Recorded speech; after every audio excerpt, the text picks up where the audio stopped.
Bismillahirrahmanirrahim. Para jemaah yang dimuliakan Allah, saya mencintai kalian semua karena Allah Subhanahu wa taala. Inilah sebagian daripada kiat dan tips sukses menghafal Al-Qur'anul Karim. Yang pertama adalah ikhlas. Ikhlas adalah salah satu rahasia Allah memberikan kemudahan untuk Anda menghafal Al-Qur'an. Yang kedua, menghafal di masa muda.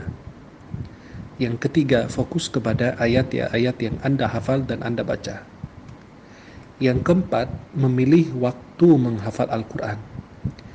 Ya, contoh, jangan menghafal pada saat Anda lagi ngantuk berat atau pada saat Anda lapar atau pada saat Anda tidak fokus untuk menghafal Al-Quran. Maka memilih waktu yang tepat untuk menghafal Al-Quran. Kemudian berikutnya adalah memilih tempat menghafal Al-Quran. Ya, kalau tempat-tempat keramaian, banyak orang, banyak mengganggu, ya, dan lain, akan susah kita fokus untuk menghafal Al-Quran. Maka diperhatikan tempat kita menghafal. Kemudian berikutnya adalah membaca Al-Quran dengan tartil, memperhatikan makharijul huruf, sifatul huruf, dan menghayati ayat-ayat yang kita baca. Kemudian tips berikutnya adalah berusaha menjaga atau membaca Al-Quran dari satu cetakan. Contoh, ada yang membaca dari cetakan Madinah, Al-Quran cetakan Madinah, atau cetakan Indonesia, atau cetakan Mesir. Kan masing-masing ada cetakan yang posisi ayatnya itu berbeda. Ada yang di atas, ada yang di bawah, ada yang di kanan, ada yang di kiri. Maka itu ada perbedaan dalam cetakan Al-Quran. Maka pegang satu cetakan agar Anda mudah menghafal dan ingat posisi ayatnya di mana. Kemudian yang terakhir adalah memperbaiki bacaan itu didahulukan daripada menghafal. Tashihul qira'ah muqaddamun 'ala al-hifz. Memperbaiki bacaan dan hafalan Anda itu lebih didahulukan daripada menghafal. Karena khawatir Anda sudah menghafal dengan hafalan yang salah, tidak ada gurunya, maka itu akan menghafal dengan salah atau kalimat-kalimat tidak tepat. Ternyata belakangan kalau kita sudah hafal, ternyata banyak kesalahan terdapat dalam hafalan kita. Untuk memperbaikinya perlu proses dan perlu waktu. Semoga kita semua dianugerahkan kemuliaan dari Allah Jalla Jalaluhu dan menjadi para penghafal Al-Quran. Amin ya rabbal alamin. Wallahu a'lam bishawab. Assalamualaikum warahmatullahi wabarakatuh.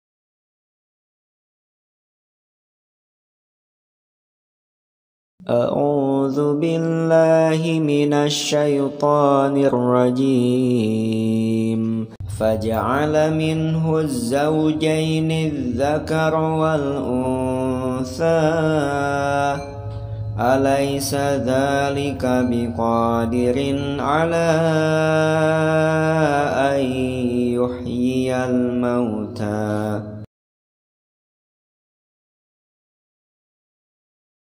Pada ayat 39 yang harus diperhatikan adalah ketika dikata minhuz zaujaini. Nah, jadi jangan sampai dibacanya minhuz zaujaini pakai huruf ja, harusnya pakai huruf za. Zaujaini. Terus di sini ketika zaujaini dzakaro, ingat ada huruf yang berharokat tasydid. Jadi jangan sampai dibacanya minhuz zaujaini dzakaro. Nah, jadi harus disambungkan. Minhuz zaujaini dza. Nah, nidzakaro wal unsa. Nah, di sini juga ada ikhfa, nun mati bertemu dengan sa. Maka harus ditahan 3 harokat. Wal unsa. Terus ayat 40 yang harus diperhatikan adalah ketika membaca huruf za. Nah, jangan sampai dibaca alaisa dalika. Nah, harusnya alaisa za. Alaisa zalika. Nah, di sini juga ada mad jaiz munfasil. Ketika mad tabi'i bertemu dengan alif atau hamzah dalam 2 kata. Yang ke satu ala, yang kedua an. Nah, 2 kata. ala dan an, maka harus dibaca panjang. Ala ayyuh. Nah di sini juga ada idgham bi gunnah, ayyuh yal mauta. Nah jadi cara membacanya harus disambungkan langsung ke huruf idgham bi gunnah. Jadi ayyuh ya, bukan an yuh ya, tapi ayyuh ya.